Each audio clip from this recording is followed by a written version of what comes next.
time for the Ron and Brian podcast. Get ready to fill your ears with the latest news, politics, current events, and whatever else we feel like talking about this week. And now, your hosts, Ron and Brian. And here we are, Sunday afternoon this time, 2 o'clock on Sunday on Father's Day, mixing it up again with the schedule this week because it's Hot Podcaster Summer and all rules are off. Hot Podcaster Summer. Brian, how are you doing today, sir? I'm doing great. It's Father's Day, and I'd like to give a shout out to all the men, all of the single mothers, all of the transgendered who have taken on the responsibility of raising somebody else. I will not do that. It's not for me. But those people that did have enabled this society to continue. Happy Father's Day to everyone that wants to claim it. All right, let's have a toast out there then for all the dads. It's Drink of the Week. Drink of the Week. Na zdrowie. Salud. Drink of the Week. Pleasure. Drink of the week. Drink of the week. Drink of the week. Brian, what are you bringing to the table this Father's Day to drink? A shower beer. Oh, literally. You know, I decided that today, since we are recording this afternoon, I did not want something too heavy. I didn't want to feel weighted down. So I went for a Czech Pilsner coming out of Virginia. This is from Champion Brewing. You're looking at their shower beer coming in at 4.2 ABV. It's balanced, it's biscuity, toasty, and crisp. Beer connoisseur gave it a 94, but I would just say it's perfect for any relaxing occasion. It's a Bohemian Pilsner that sings with fresh, clean maltiness and a spicy flavor with aromatic contributions. Aromatic, not aromatic? I was close, Ron. Yes. How is it? It's not bad. Okay. It's not bad. It feels drier than what I was expecting, but it's got some flavor to it. All right. This week, Brian, I wanted to keep it low alcohol as well, since it is only 2 o'clock. Got the rest of the day to go. I went with one that's kind of a go-to for me. It is Dogfish Head Slightly Mighty Low-Cal IPA. Just 95 calories, 3.6 carbs, flavored with monk fruit for the sweetness, with a nice hop finish. Take a sip. It's a great beer. Have you ever had this? I've never had that. I would highly recommend it. It is a great, very crushable summer beer. Crushable? Mm-hmm. We're going with crushable? We're going with crushable on that one. Okay. All right. Very good. All right, let's keep things rolling along on this Sunday afternoon with This Week in Racism. This Week in racism. racism. So we set a record last week for Ron and Brian with 13 minutes and 8 seconds of racism. Thankfully, not as much this week, although I'm sure it's still going to take a few days for all of the Juneteenth racism stories to really hit the national media. But this is what we have this week. Speaking of Juneteenth, obviously Joe Biden signing into law Juneteenth becoming a federal holiday. Quiz for you, Brian. The only state in the country that does not officially recognize Juneteenth as a holiday as of right now? Arizona. You would think it's a good guess, but South Dakota, the only state that does not have a law in the books officially recognizing Juneteenth as a holiday. They apparently are working on that right now, and will be introducing legislation upcoming in the coming weeks. Okay, is meaning they have a moral issue with it, or they're just late to the party? Just late to the party, basically. All righty. Wisconsin Senator Ron Johnson, who voted against making Juneteenth a holiday in 2020 and dropped his objection to it this year while wondering why giving federal employees the day off with pay to celebrate the end of slavery was necessary, decided to attend a local Juneteenth festival and was surprised when he was booed out of the event by the majority of attendees. And then the NHL's San Jose Sharks managed to rise to the top of tone-deaf corporate tweets about Juneteenth by posting a picture on Twitter of the shark from their logo biting through the chains shackled around a pair of black wrists. The Sharks would eventually apologize for the tweet after being dragged across the internet and back. We have a couple stories here with news channel racism. Newsmax's Greg Kelly came under fire this week due to his tweets talking about how white people leading the military and government made him more comfortable. Kelly wrote that knowing the Secretary of Defense, William Cohen, was white when he was a U.S. Marine pilot, quote, made a big difference with morale. In another tweet, he said knowing that then President Bill Clinton was a Caucasian male made it all worthwhile. Kelly claims the tweets were meant to be sarcastic. Newsmax is currently investigating the situation. I used to watch Greg Kelly on the news every morning. He used to be on Channel 5, which was Fox News, the local Fox channel here in New York. He did the morning news. He was on, I think, from like 7 to 9 or whatnot. Was always a little wacky, but not overtly political in any way, shape, or form. It feels like he got pushed through the grinder, and this is the only job he's taken. And it seems he's leaned into the Newsmax racism. Just a skosh, to say the least. Anyway, second story. So disappointing in him. Under News Channel racism, Tucker Carlson, the LL Bean catalog that became a real live boy, had social scientist Charles Murray on Tucker Carlson today. Murray's theory is that it isn't racism, redlining, or lack of educational resources that keep black people underemployed, paid less for doing the same jobs as white people, and generally finding it harder to move up the corporate ladder. It's that black people overall have lower IQs than whites. This theory has been disproved by a variety of different studies, but Tucker didn't challenge Murray on any of his statements. And then in our usual white people are horrible section, a video of a white female customer at a Ross clothing store going off on a racist tirade at a black female employee has gone viral on TikTok.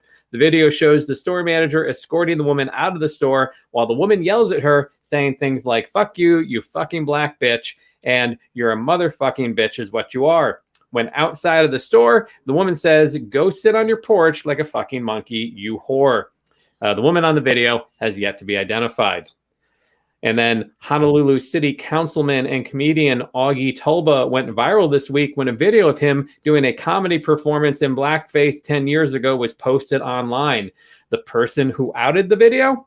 Augie Tulba himself, who posted it on his Instagram with the comment, quote, "We laughed so hard filming this segment, hashtag fun times." Many politicians and civic leaders are asking for him to apologize and renounce his previous behavior. And then, of course, we have to have a don't trust the police section. A Warren, Michigan police officer is under investigation for Facebook posts he made where he said that black people are, quote, "the biggest racist people in the world. Every black child's ambition is to either be a rapper or a basketball player or a drug dealer. That black fathers aren't there for their children," and topped it all off with, "Glad I wasn't born black. I would kill myself." The officer has not yet been identified by the media or the Warren Police Department. And then Jamal Sutherland is a black man who died earlier this year in a South Carolina jail cell after officers pepper sprayed and tased him. While the cause of death was initially ruled as undetermined, a coroner has amended Sutherland's death certificate to indicate that his death was a homicide. A sergeant and detention deputy involved in the incident were fired last month, and the Charleston County Council voted unanimously to settle with Sutherland's family for $10 million. So far, no criminal charges have been brought against the sheriff's officials involved in Sutherland's death. And we've got one last story, and it's part of Racism Rewind. Racism Rewind. And last week, we reported on the historic Latta Plantation Nature Preserve, which had scheduled a program on Juneteenth that was going to feature stories from the perspective of white slave owners and Confederate soldiers lamenting the end of the Confederacy. The event was canceled due to the negative response that came following the listing of the event. This week, Mecklenburg County announced that they will not be renewing their contract with the preserve when it expires next month, cutting off a significant portion of funding for the plantation. Just very sad to see, don't you think, Brian? I mean, the word tone deaf is appropriate here, but it feels like it is an understatement. I would agree with you. Well, That's fucking tone deaf. at least we were able to keep it under a tight 10 this week. Hopefully that'll continue. We'll see fewer stories. But Now, if I may ask, yes, had we done if we were able to do this at night, because we're both celebrating our fathers this evening, if we were able to do that, do you think you would have another 6-7 minutes of racism, or is it because we're doing the show earlier, or do you think it was just a light week? I think it was a light week. Sunday is a slow news day typically, so I feel like we weren't going to get many more stories between now and 8 p.m. Sunday. All right, it's now time for Beef of the Week.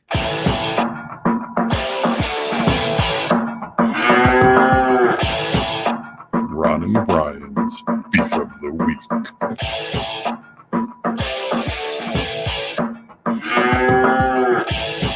Brian, if you don't mind, can I take it first this week since I technically opted out of Beef of the Week last week? I'll go first. You can follow us. So I'm fine with that. So we're doing this show at 2.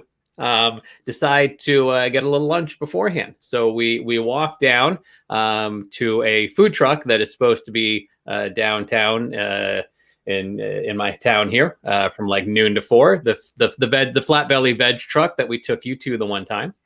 Yes. So we go down there and they're not there at all. Just completely gone. I guess they're not there today. Didn't update social media, but that's not my beef, Brian.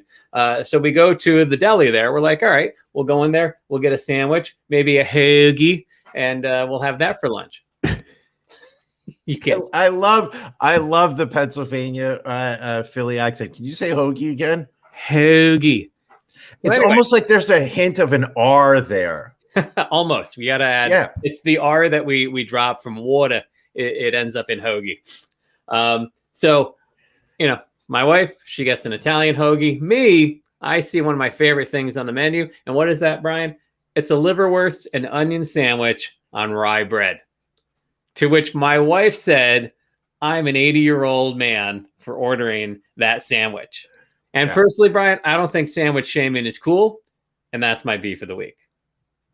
You were sandwich shamed. I was. With some spicy mustard on there. I mean, come on. I'm going to say this to you. I have never had liverwurst. What? It's possible that it's very good. I personally am a fan. I've never had it since I was a kid. So to be accused of being 80 years old because I like a nice liverwurst and onion on rye, it's disappointing. Now, the reason you were fed it as a kid is that the German in you, or was it an upstate New York thing? It might have been the German because my grandfather on my mother's side, who was very German, Himmler, yes, loved liverwurst and onion sandwiches, and I think that's probably where I got it from as a kid. Okay. But regardless, why shame me for it? Is it possible she was just being playful? Like, one of the things I like about your relationship with your wife is that there is this little playful back and forth where you kind of give her a little ribbing and she gives you a little ribbing, and then you give her a little ribbing, and then she gives you a little ribbing, and then you guys are making love right before my very eyes. I think it was mean spirited. Is I think where. Okay, all right. That's reasonable. She seemed personally offended in my choice of lunch meats today. But did she kiss you afterwards? Because if somebody were ordering a liver and a liverwurst and onion sandwich with spicy mustard, I think I would make that person brush their teeth, Listerine, and then do like a bleach wash before I would be willing to stick my tongue in there. Seems intense. But not yet. Brian, okay. What's your beef this week? Oh, I actually have a legitimate beef. Okay, this is, and not that yours isn't, but this is. I didn't want it to just come across that way. I mean, like, sometimes my beefs are a little, contrived and reaching and whatnot. But my beef this week is the current state of mask requirements, regulations, whatnot. that I'm encountering in my day-to-day life. Earlier this week, New York State hit a milestone, which was 70% of the eligible New York State residents are now fully vaccinated. Way to go, Nick. And our Fuhrer, Mario Cuomo, announced that when we hit that 70% mark, that mask regulations and social distancing requirements within New York State would be withdrawn. So basically, New York State is saying, we are, the CDC has their guidelines. We went above and beyond that during this pandemic. We are no longer doing that. We now defer to CDC guidelines. CDC guidelines are such that if you are fully vaccinated, you do not need to wear a mask. You do not need to social distance unless you are on some form of public transportation, subways, Ubers, taxis, whatnot.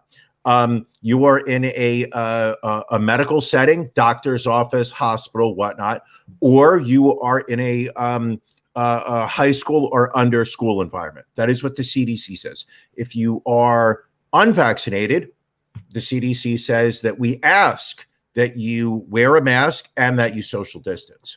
What I have seen over the past week throughout New York City is people still wearing masks indoors, and the number of masks being worn are still in a, I would say, 95+%, such that I walked into a restaurant yesterday and there were people standing at the maitre d' table wearing masks.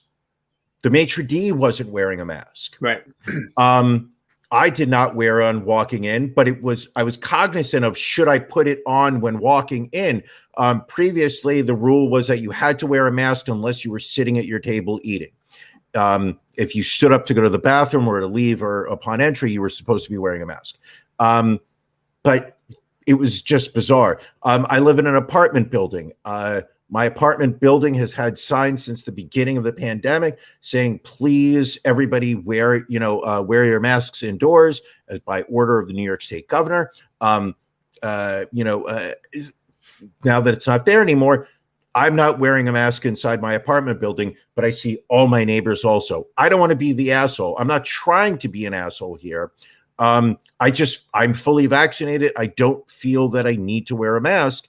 I don't believe I need to go above and beyond what my government is telling me to do. Right. My government was, I'm a sheep. If that's, I'm okay with that. When the government was telling me wear a mask, I wore a mask. Now the government's telling me I don't have to wear a mask. I don't feel I need to wear a mask. Yet I get into an elevator and everybody's wearing a mask, and I'm the asshole.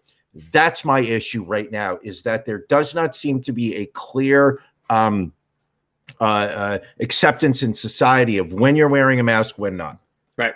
And again, I think there's still a lot of mixed signals because, private businesses are doing it to differing levels. So like I was in Albany on Monday, and, depending on where I went to, I was in a hotel where the employees were wearing masks, but it was optional for the guests if you were vaccinated. I went, over to Dunkin' Donuts to get a coffee. They were asking for everybody to have a mask, vaccinated or not.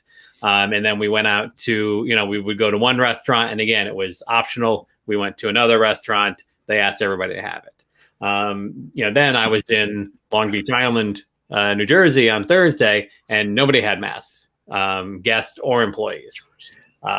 So yeah, I think, until we get to a point where it's consistent, because even though a state may be changing regulations, brands and national companies, I think, are kind of keeping a policy in place based on what's the worst state that they're based in, what's going on there right now. Which is fine, but it feels like there's no communication in terms of updating. Hey, as of today, this is what we want you to do. We understand that the situation has changed.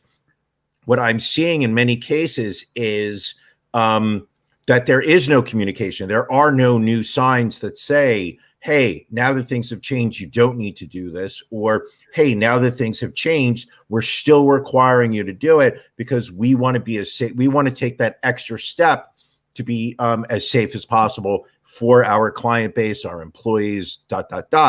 It just feels like the situation changed and nobody did anything about it. Yeah, the messaging could be better. And we're still seeing violence due to this. There was in DeKalb County, Georgia, a man, Victor Lee Tucker Jr., got into a dispute with a cashier at a local supermarket, Laquita Willis, and shot and killed her because of it. It's fucking insane. Seems a bit much. It's absolutely insane. How do you fucking pull out a gun and shoot when somebody's asking?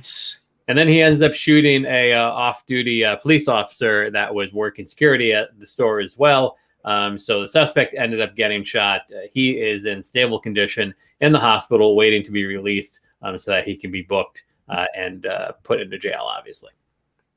That is just terrible. You know what? This pandemic has really shown me that we are we're just terrible people to each other. And not everyone. There are good people, but as a whole, I feel like this has exposed just the genuine selfish nature of Americans. Like as a whole, like the number of instances of just bad behavior, it's we're not these great people that we like to say we are. We have potential for it. We were once. I believe there are a lot of great people in this country, but as a whole, just the fact that we've got an environment where somebody's getting shot for asking somebody to wear a mask, and there's no outrage because we're so numb to gun violence. We're so numb to anti-maskers reacting poorly. You've got fucking Rick Schroeder going to Costco to just literally harass some poor guy who's just trying to do his job. It's fucking depressing. I traveled around to a lot of different hotels this week, and I know you went to Albany, you went to Long Beach Island. Point being is listening to the stories of individuals that have been working, the front desks and the restaurants over the last year, and the way that the public has treated them is, the one that stuck with me is, this one guy who was telling me about how, he wasn't able to let a woman check into the hotel because she didn't have a method of payment. She didn't have cash, she didn't have a credit card. So you have to pay to check into a hotel. Yeah. So she got upset over this.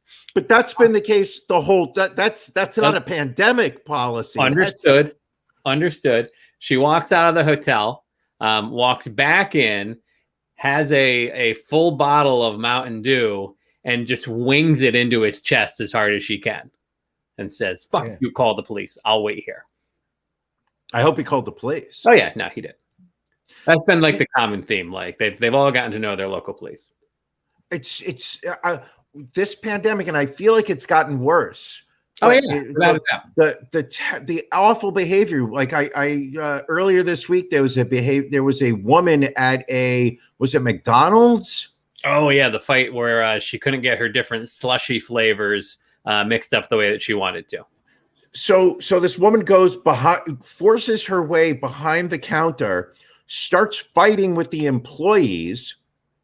And we know, because it's been firmly established that the employees in these fast food stores are told not to engage angry customers, that if you do engage them, you're going to lose your job. There have been stories about, 7-Eleven workers who, stand up to people trying to rob the store and lose their job because they're breaking store policy and whatnot. But it was refreshing to watch this woman get her shit pummeled by the employee who, for sitting there being like, don't come back here and hit me. I will defend myself. The first couple of employees didn't, they took her punches and didn't do anything. The third employee, when this woman laid hands on her, was like, it's go time. You picked the wrong employee today, bitch, and took her down and delivered quite the beating. It was impressive to watch. Impressive. And what was nice was that the cop arrested the customer. Yes. The cop didn't say, yeah, of course. But yeah, no, that's very sad. It's just a sad state of what we've become. Just to shoot somebody for asking you to put them out, it's insane. Yeah. Everyone, we need to raise the love up because it's very close to being summer. Not only that, it's Hot Podcaster Summer. Hot Podcaster Summer.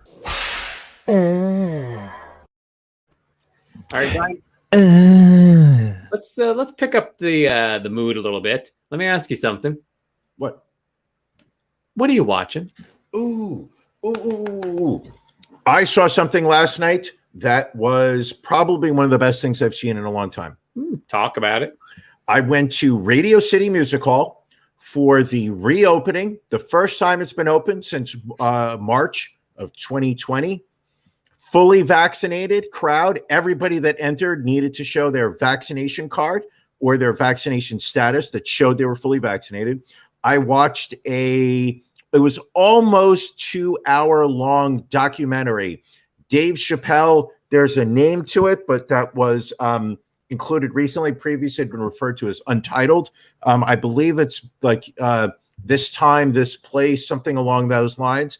It is about Dave Chappelle setting up and putting on outdoor comedy shows during the beginning phases of this pandemic. And it's he had a documentary crew filming him. They were 2 local filmmakers from his town in Yellow Springs, Ohio. It shows comedians coming to travel. It shows it kind of shows that arc as the pandemic is starting to is really starting to get bad. It kind of starts with the 2-week, we have to flatten the curve. And then suddenly you see, the numbers starting to pop off and whatnot. It shows these West Coast and East Coast comedians coming to this small town in Ohio and, interacting with the locals. It shows what these shows meant to the people that were, living in this town. Society was, literally frozen. People were locked in their homes and whatnot. And he figured out a way to continue doing comedy shows. Highly recommend it. Now, Billy thought that it was named Thanks for the Invite. But Brian, you were correct. It's called This Time, This Place. There we go. I saw that. I also saw a show. We were fortunate enough as part of the Tribeca Film Festival, press, we were able to see a virtual screening of AMC Plus, I believe. Kevin Has to Fucking Die. What is the name of it again? Kevin can fuck himself. Kevin Can Go Fuck Himself.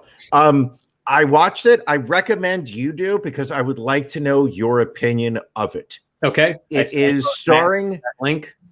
Beg your pardon? Matt has that link? Yeah, Matt has that link.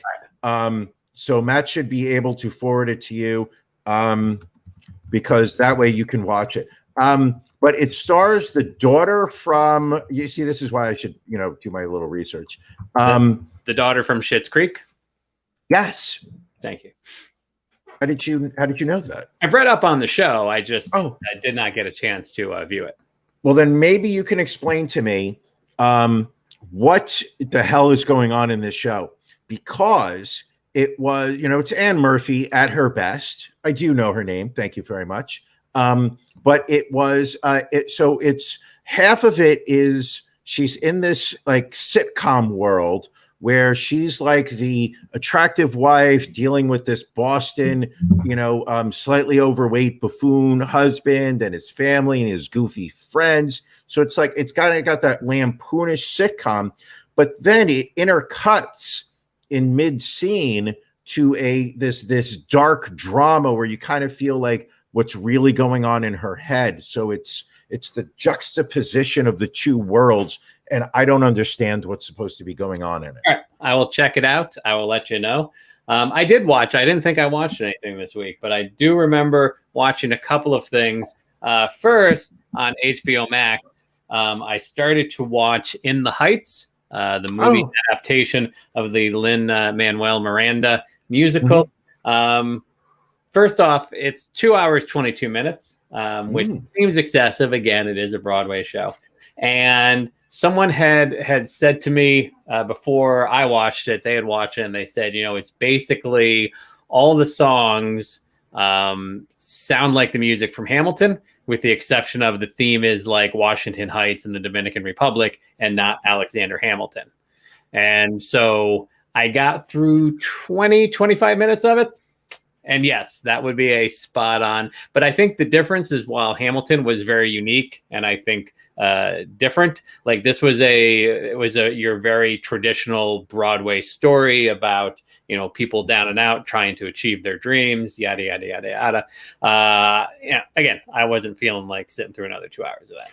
Was it done like rap style, like Hamilton was? Or singing rap, or was it more just? Some of the songs were at parts, but if you saw, again, it could have gotten completely different in the last 2 hours. But for the first 25 minutes, I could see the parallels between the two. And Ron, I sit through Hamilton again. You watched 20 minutes more than I ever will, so feel free to just act as if you watched the entire thing and tell me what it is. And then on Apple TV, I watched Lisey's Story, episode 1.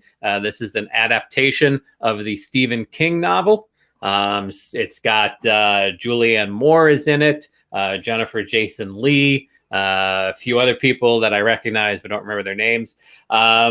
Again, I read the book and I know the story, and they managed to give a very confusing and slow first episode. So if you were not a Stephen King fan and you were not familiar with the book, you probably hated episode 1 because I barely tolerated it. I may or may not check out episode 2 to see if it gets any better. And this is called Lisey's Story? Lisey's Story on Apple TV. How does Julianne Moore look in it? Very nice. I've had a thing for her since I can literally remember. Then I think you might want to check out an episode of this just for that. Okay. All right. Anything else you're watching, Brian? Yes. Well, I'd like to follow up with something we spoke about last episode. Okay. Which was Marvel's Loki. Yes. On what is that on Disney Plus? Disney Plus. Yes. Yes, Queen. So last week we spoke about it, and I committed to watching Loki and to keeping up with it so that we could discuss it. It's coming out one episode per week, just like The Mandalorian, except unlike The Mandalorian, I have zero interest in watching this, but I'm going to because I feel like I'm missing out on something. Okay. We all know that every now and then I do have a level of FOMO that kicks in. So I am watching Loki, and I was hoping you watched the first episode, correct? I did, yes. The second episode came out this past Friday. I know you were very busy. Traveling to Albany on business, traveling to Long Beach City in New Jersey, going to restaurants, going to Dunkin' Donuts, talking to employees who were working diligently throughout this pandemic while you stayed at home collecting your unemployment checks. Like we know this. You get that. But I watched both episodes of Loki, and I do not understand almost the entire story. Okay, I have not had a chance to watch the second episode yet. What are your questions from episode 1 that I might be able to answer for you? Who's Loki? Okay. Why is he considered this? What's the word I'm thinking of? It's almost like he's kind of a bad guy, but like they make him like this little. They make him likable. Okay. I don't understand Owen Wilson. Is this timeline, the variant timeline thing, is this consistent within the Marvel world, or did they just pull this story out of their ass? And then I think we can go from there. Okay. Loki, God of Mischief. There we go. God of Mischief. Why is he the God of Mischief? He is Thor's brother. Thor, as you know, is a god as well. But yes, they are brothers. And this is where it gets a little confusing. So did you see the original Avengers? Maybe. That was like the original, like when they all teamed up and battled the aliens. They battled Loki. Loki was the bad guy in the Avengers. Is that the one where they're blowing up New York? Yes, that's the Battle of New York. I did see that. I did see that one. Yes. So Loki was... But I didn't know he was Thor's brother. So Loki's the bad guy in that movie. And so you see this arc with Loki over, from Avengers to, the one of the Thor sequels to, Infinity War and whatnot, where he becomes a good guy basically, after and throughout this character arc. But did you watch Endgame? No. Okay, so maybe I did. I don't. Is that the one where Thanos? Is that the first Thanos, or weren't there two Thanos movies? Second Thanos. I did not see the second. I saw the first and walked away with a lot of questions. All right. So, well, then part of your confusion comes from missing Endgame, because there is a portion of the film where the Avengers go back in time. They go back to the Battle of New York City in time, and where Loki was initially captured and taken away at the end of the Avengers. In this when they go back in time, Loki manages to escape at that point. So did you say escape? I thought I heard an X in escape. You did not. So Loki escapes. Escapes. Yes. In the Endgame movie. And so the TV show Loki picks up from that point in Endgame, where he escapes after the Battle of New York. So by escaping, he is broken off of his timeline, and he is now a criminal, which is why he's being tracked down by Owen Wilson and his group. Why did the Avengers go back in time if they had already arrested him? They had gone back in time because in order to bring back the half of the population of the universe that Thanos killed in Infinity War, they needed all of the Infinity Stones, which Thanos had destroyed. So they then needed to go back in time to get all of the Infinity Stones again. And that makes sense. The Battle of New York, because that was where one of the stones was. Okay, that makes sense. So now Loki starts. Now, can you explain the time variant association or the Tennessee Valley? Yes. So they are the ones that are supposed to keep the timelines going the way that they should. Like in basically everyone's path is predestined in life. Like your timeline is already set. And so if you manage to get off of your timeline, like Loki did by changing his past, then they come after you and they set things right.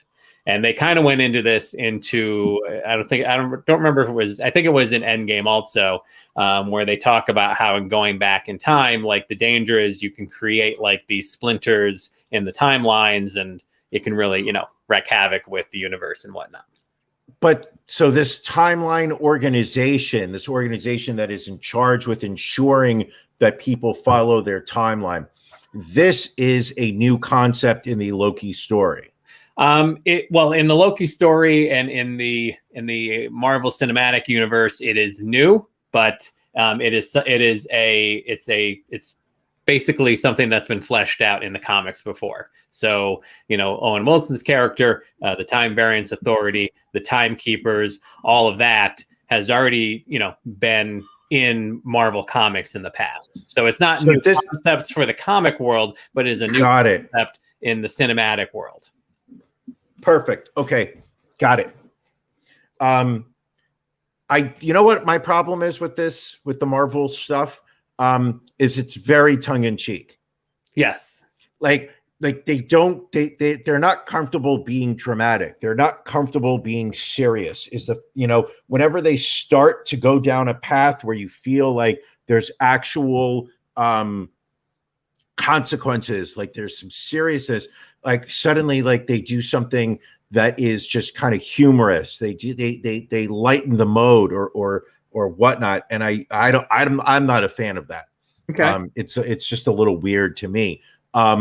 But you know me, I'm not a big fan of tongue in cheek. Depends on whose tongue, whose cheek. Speaking of tongues. Yes. Now we talked about Marvel. Let's move on. We have to, I was waiting for you to pick up my cue on tongue in cheek. Oh, I figured this was all your introduction. Oh, I'm introducing it. Okay. So as much as the world is paying attention to the Marvel universe, because let's be honest, it's where the world's attention has gone. At the same time, DC Comics, Marvel's main rival, is that let's go with that. They've figured out a way. How do they stay in the public's attention? And they came. There was an issue earlier this week that really captured the comic book world's imagination. When Justin Halpern, who did the Harley Quinn movie that I did not watch, said that there was a scene where Batman was performing oral sex on Catwoman during one of the DC movies. If I can just correct you real quick, not the Harley Quinn movie, the R-rated Harley Quinn animated series. For the purpose of me talking, can we just accept that those are the exact same thing? I certainly can. Thank you. So the point being is that there's a scene where Batman's going down on Catwoman, and DC nixed the scene saying that superheroes do not perform oral sex on each other and cut out the scene. And it set the comic world on fire. And Twitter, for that matter. There was Now, a lot of discussion. Not only does Batman do oral, but which of the individual Batmans would do oral? Okay, Val Kilmer's would not do oral. Okay. Michael Keaton? I was going to say McKeon, but I think that's the guy from Spinal Tap. Michael Keaton would definitely do it. Okay. Christian Bale would not. Okay. George Clooney's would. Okay. Who am I missing? Oh, Ben Affleck would. Robert Pattinson. Only because what? Oh, sorry. Ben Affleck would because his drinking problem would end up with a flaccid penis. So to make up for his lack of actual penetration, he would use fingers and mouth. Right. Robert Pattinson would not, because he finds vaginas disgusting, would not actually penetrate. He would be looking for Robin. And the original Batman, Adam West. This is back in the 1970s, would absolutely perform oral sex while the Joker had sex with him.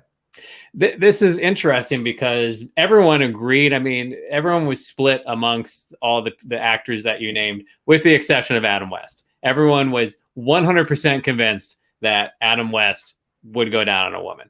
And it also led to they said he would not? Would. Everyone said he would. Oh, I said he would too. Yeah, exactly. Yeah.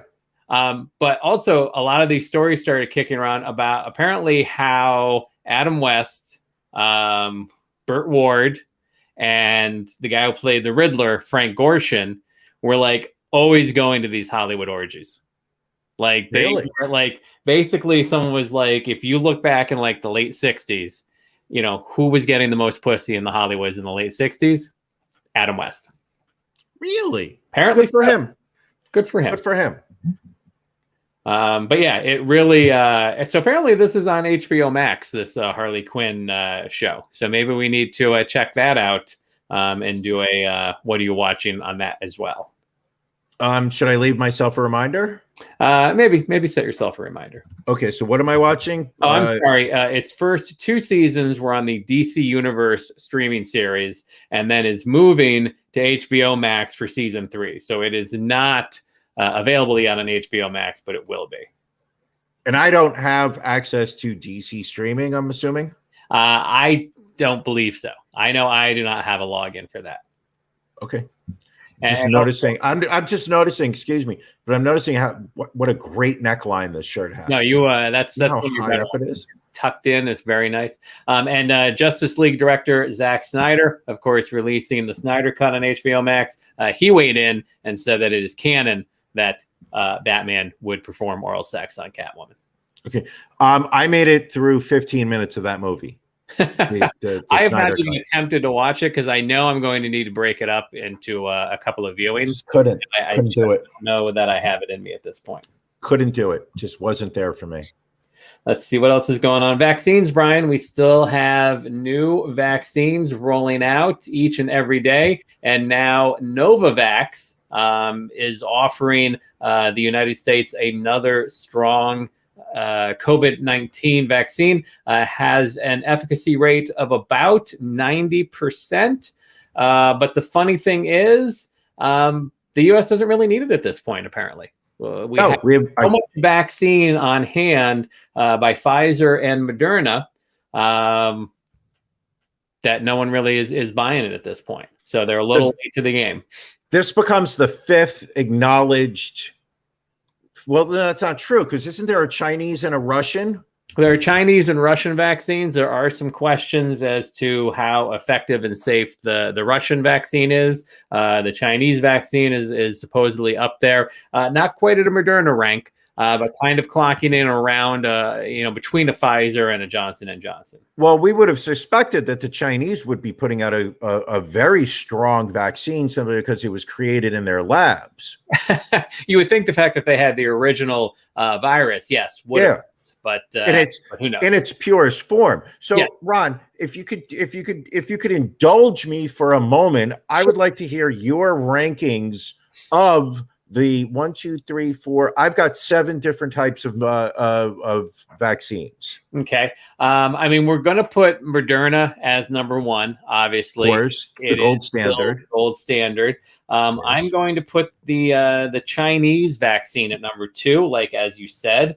They are making it from the source material. For number 3, I'm going to go with Novavax because it is a slightly higher efficacy rate than Pfizer. Also showed 100% effectiveness against preventing moderate or severe disease. Number 4, we'll put Pfizer in there. Let's see, at 5, AstraZeneca. Despite the blood clots. Number 6, I'm going with the Russian vaccine. And then in last place, I have to go Johnson & Johnson. I don't blame you there. I do not blame you there. I don't know how somebody can get Johnson & Johnson, walk around and say that they're fully vaccinated. No. I just don't. I don't. I will, I will not judge you for the shoes that you wear on your feet. I will not judge you for your bank account. I will judge you on the type of vaccine you got. Now, here's another one. There's another one that I find odd. I was having a conversation with a friend recently. Okay. And we were talking about another group of people, or maybe it was their friend, but where within the group of friends, people were unaware of each other's vaccination status. Interesting. And I asked the question, like, how do you not know? Like, how do you not ask? Like for me, during this, this year or whatnot, I am obsessed with asking people about their vaccines. I'm obsessed with asking people about what side effects they got, whether, was the first shot, second shot, and whatnot. I don't understand knowing someone, having a relationship with this person, and it not being part of the conversation. And not in the sense of like, oh, should I be socially distant from you? Should you be wearing them? But literally just conversation like, how do you like your eggs? For your Sunday breakfast. In the exact same way, what vaccine did you get? I don't understand. I was around a lot of people for work this week, and I think, was that when you were in Albany and Long Branch City?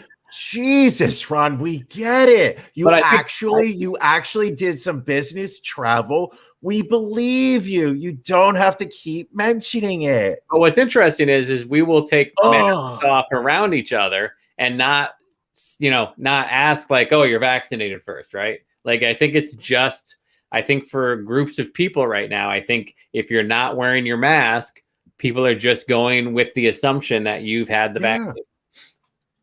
And I'm okay with that. I mean, let me rephrase it. As somebody who, and it's my personal medical history. I do not want to divulge anything that is considered HIPAA compliant. We all know I got the Moderna vaccine, the gold standard. Yes. But I lost my train of thought. That's okay. Well, speaking of vaccines and shows returning, so Friday night, Bruce Springsteen returns, bringing his Broadway show back to the St. Fuck that show. Theater. Fuck that show. That was my beef last week. Fuck that show. $800, $850 for a ticket. No. Anyway, but what is interesting is they will be asking people for their vaccination records. And if you have received the AstraZeneca vaccine, which has not yet been authorized by the U.S. Food and Drug Administration, you will not be allowed access to the show. Only if you have received Johnson & Johnson, Moderna, or Pfizer at least 14 days prior to the show.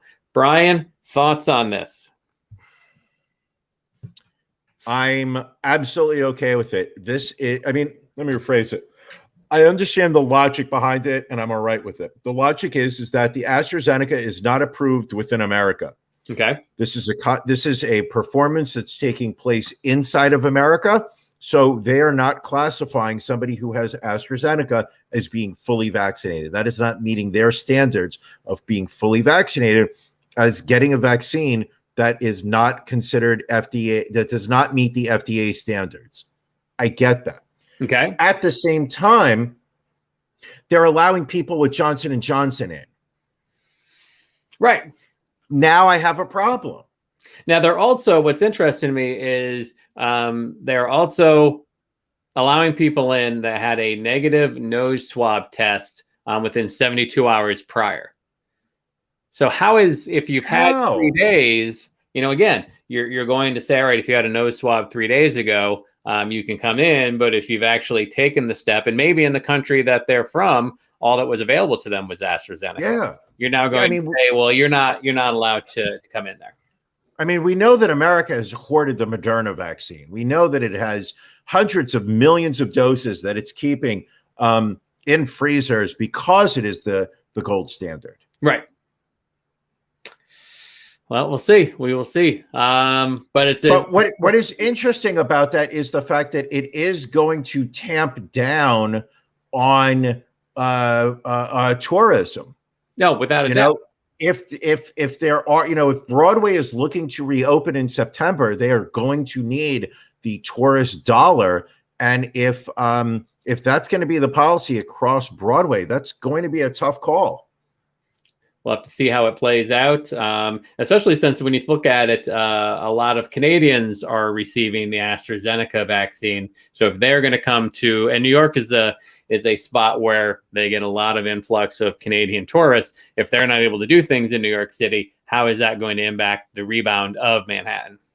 Fuck the Canadians, because this past week, they decided to extend their restrictions in not allowing Americans into Canada, despite the success that we've had nationwide with our vaccinations, despite our low caseloads, our low positivity rates. Canada still does not want us in their country. Therefore, Canadians should stay where they are. All right. Shall we do a quick run through of our celebrity obituaries for the week? Yeah, there were some mildly famous people that passed away. All right, starting off with John Gabriel. He was on Ryan's Hope, nominated for Emmys from time to time for his role as Dr. Seneca Bulak, passing away at the age of 90. No cause of death revealed at this time. I'm going to guess liver damage. Probably. This was kind of sad. Actress Linda Baines, I believe she was on in the movie Gone Girl, passing away from injuries sustained after getting hit by a hit-and-run scooter driver on the Upper West Side of New York, passing away at the age of 65. Kind of a sad story. She's an LA resident. She was visiting New York for the first time since the pandemic began, was on her way to meet her wife for a dinner party when she was mowed down by a red and black scooter at West 64th and Amsterdam Avenue. I was just there. Were you driving a scooter? No, I don't go to the Upper West Side. And so she suffered a traumatic brain injury from that scooter hit and was unable to recover. I also feel like she had a bit role in Gone Girl. Like, yes, she was in the movie. She played the wife's mother. She was in a couple scenes, but I wouldn't necessarily say I'm giving her a D-. Okay. That's fine. This one was a tough one. I grew up growing up with this actor, Frank Bonner, playing sleazy salesperson Herb Tarlick on the sitcom WKRP in Cincinnati, passing away on Wednesday at the age of 79 after a battle with Lewy body dementia. Classic role back in the 70s and 80s. Didn't age well, that show, and his role in it. I believe he would probably be arrested for sexual harassment at this point. Was also in Saved by the Bell, the new class, and also went into directing. Directed shows such as Who's the Boss, Head of the Class, and Newhart. Good for him. I had no idea. The character came across like the kind of guy that was taking dating advice from Bill Cosby. Very much so. I think, but most of the show is still alive, I believe. I think, Gordon Jump, I think, passed away. But everyone else, I think, is still around from that show. You know how they just did a Friends reunion? Yes. Which was bizarrely successful. They should do that for other shows. I would like to see what the cast of WKRP in Cincinnati looks like. What was the main guy, the attractive guy with the blondish, brownish hair? Gary Sandy? Sure. Are you talking about, because you're not talking about Howard Hessman, who played Fever, and then you had Flytrap. But yeah, Gary Sandy played the program director. I forget what his character's name. He was a good-looking guy. I'd like to know what he looks like right now. And then, of course, Lonnie Anderson. That was, I think, her first big star turn. And I always had a thing for the other woman on the show. Bailey. I forget what the actress's name was, but yes. This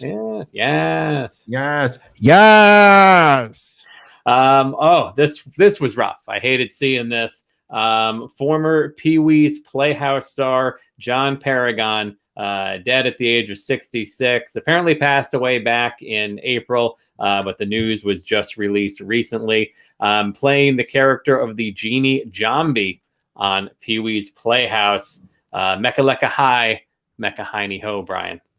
I never really understood Pee-wee's Playhouse. No? Like I feel like it wasn't for me. But it just I just didn't get it. Like it was just too weird for me, and it was just kind of over my head. Or it went under my head. I couldn't tell you. Could have been.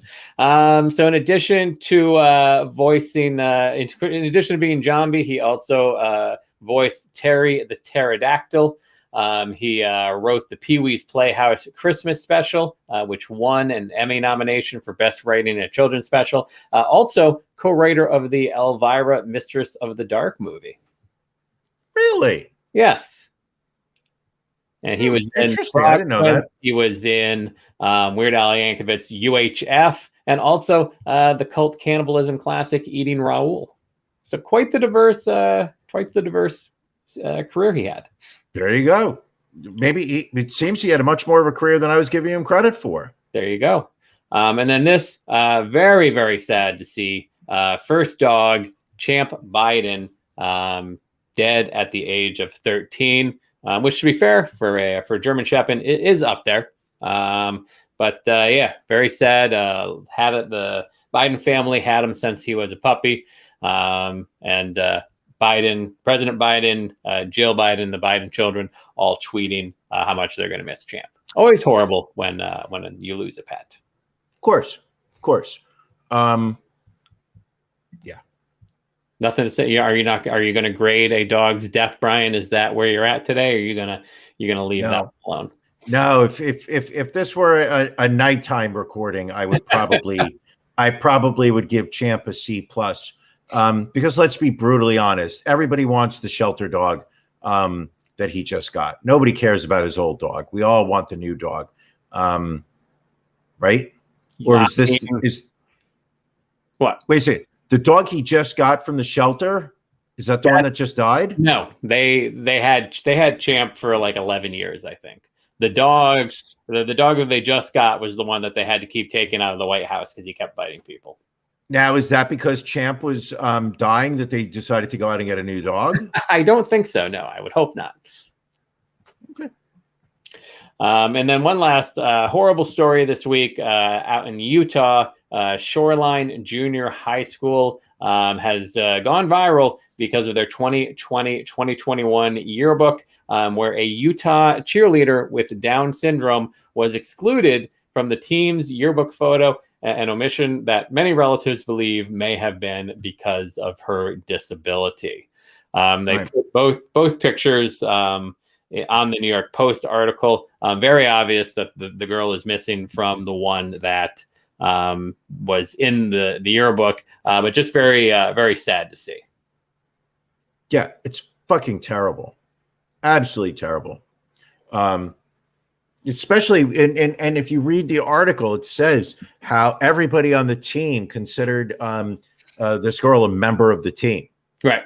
You know, like she wasn't doing any of the jumps or moves or spins and whatnot, but just the idea that the yearbook people would decide to Photoshop her out.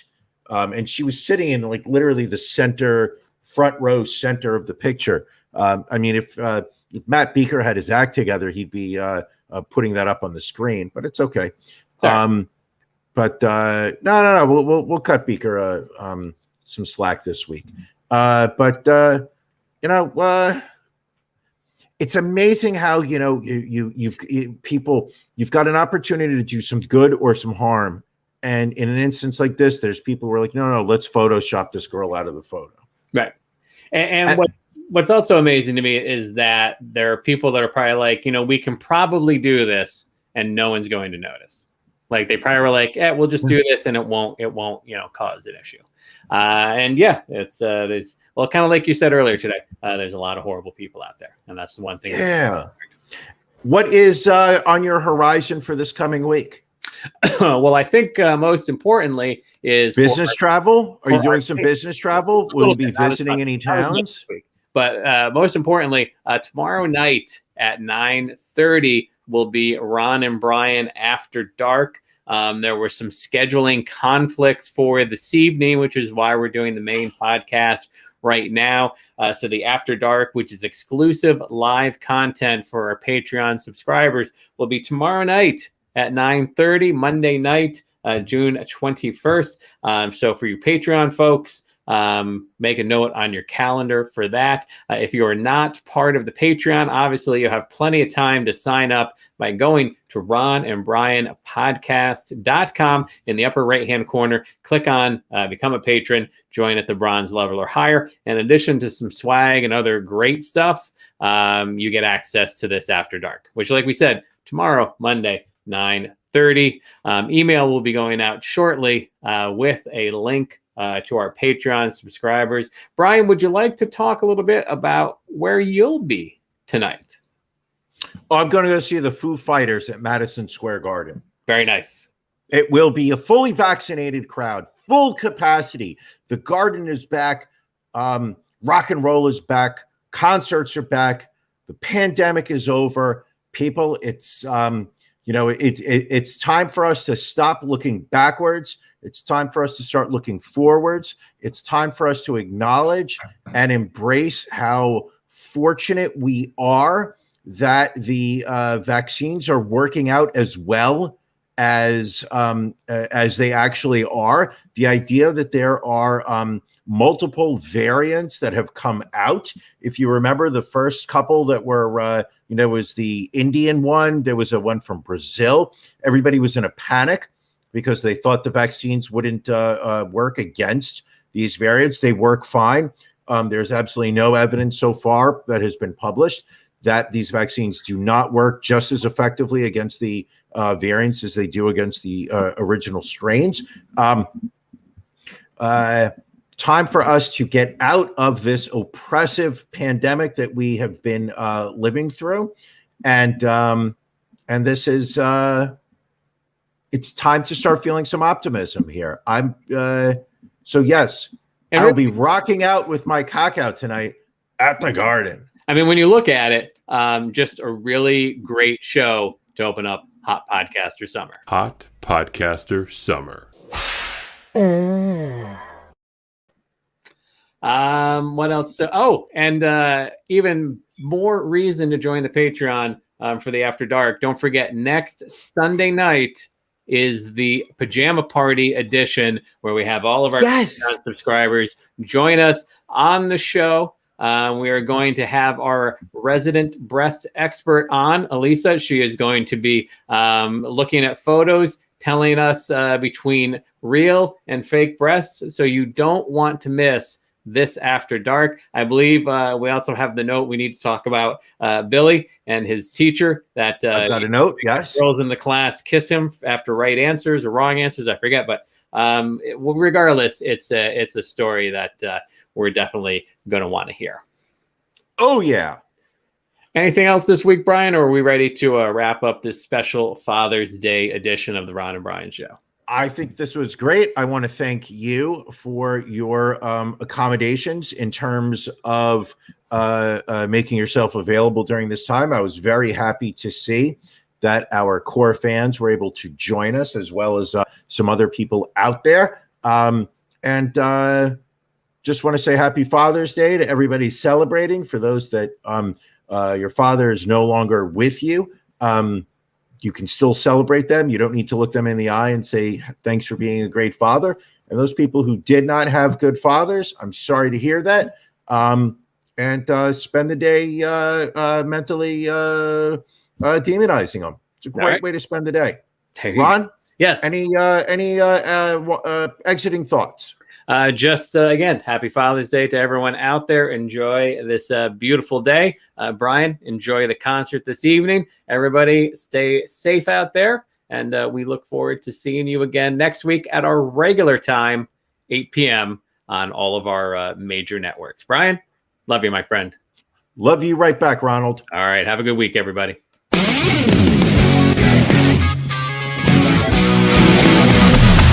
Thank you for joining us on the Ron and Brian podcast. We're live each week, Thursday nights at 8 p.m. Eastern Standard Time on YouTube, Facebook, and Twitch. You can find prior episodes, links to our social media, and everything else Ron and Brian at ronandbrianpodcast.com. See you again next week.